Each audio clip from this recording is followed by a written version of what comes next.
Très chers téléspectateurs des Zonards Télévision, bonjour à vous et bienvenue à suivre cette nouvelle production des mises à jour sur la situation sécuritaire à l'est de la République démocratique du Congo. Dans cette production, nous allons revenir sur toute la situation au front déjà de ces mercredis 8 janvier 2025 et nous allons vous donner quelle est la situation aujourd'hui.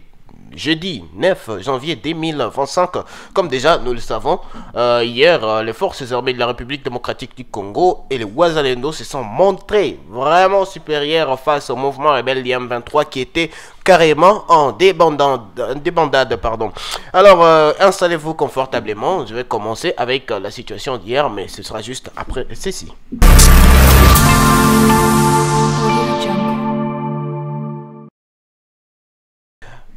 Pour ce qui est de la situation de ce mercredi 8 janvier 2025, les forces armées de la République démocratique du Congo et les Wazalendo ont passé la nuit à Ngungu Centre et à Masisi Centre, deux agglomérations clés du territoire de Masisi. Donc pour dire qu'après avoir chassé les mouvements rebelles du M23 de Masisi Centre et de Ngungu à la veille, les forces armées de la République démocratique du Congo contrôlent avec précision le Masisi Centre. Et qu'est-ce qui se passe aujourd'hui? Une partie des rebelles, des rebelles reste donc signalée sur la colline des Kahongolais qui surplombe les Masisi Centre.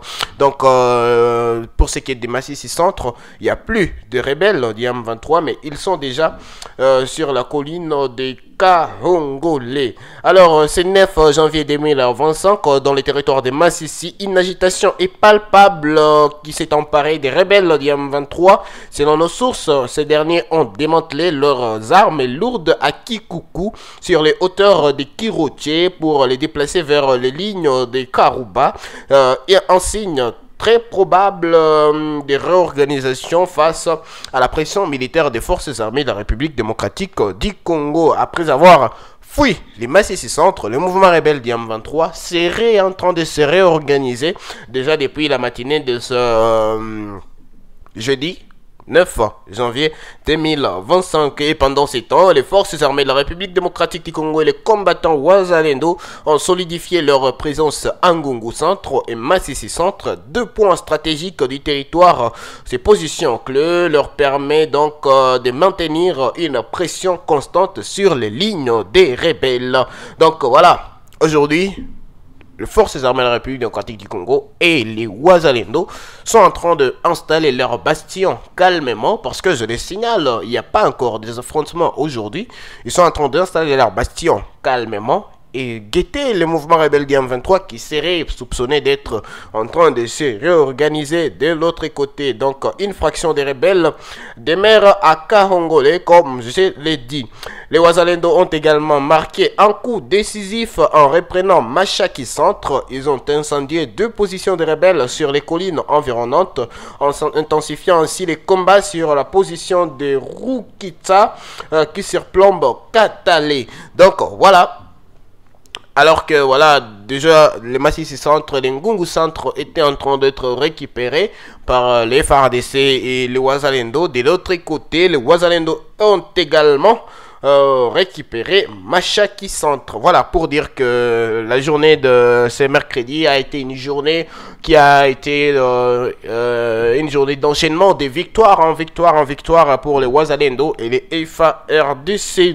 La progression vers Mouchaki pourrait donc permettre de couper tout appui aux rebelles venant des Katale.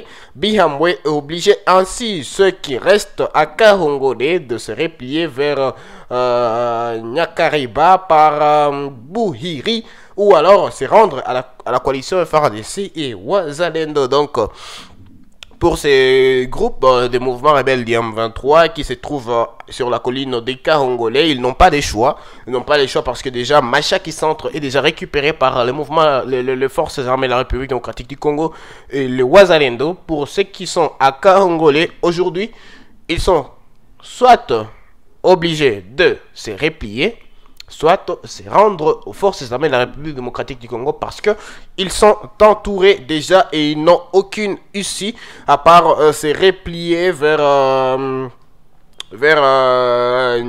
Nyakariba. Voilà.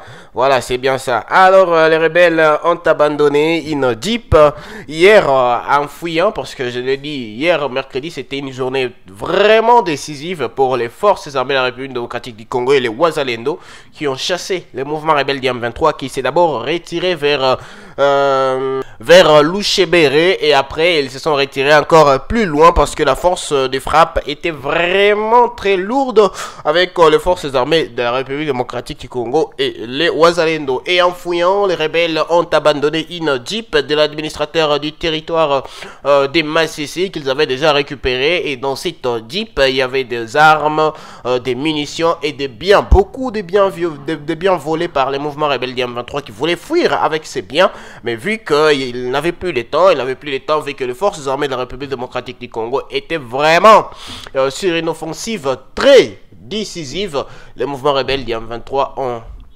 jugé bon donc d'abandonner cette Jeep.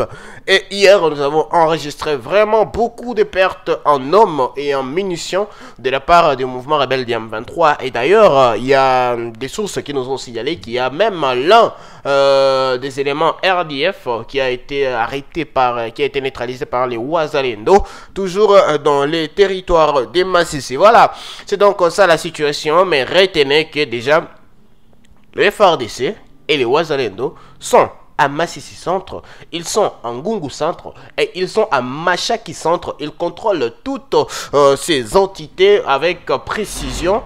Et aujourd'hui, on peut dire que voilà, les FARDC sont en train de s'installer tranquillement dans ces positions pour tenter d'asseoir leur influence. Voilà. Mais aujourd'hui, 9 janvier 2025, toujours pas d'offensive lancée d'un côté ou de l'autre. Les lignes de front sont encore calmes, mais nous restons aux aguets sur la situation pour vous donner la bonne information à temps réel. Alors merci à vous de nous avoir suivis sur Zolar Télévision. Je suis Sylvain Kandou qui est la présentation de cette production. On se retrouve donc à la prochaine. Merci.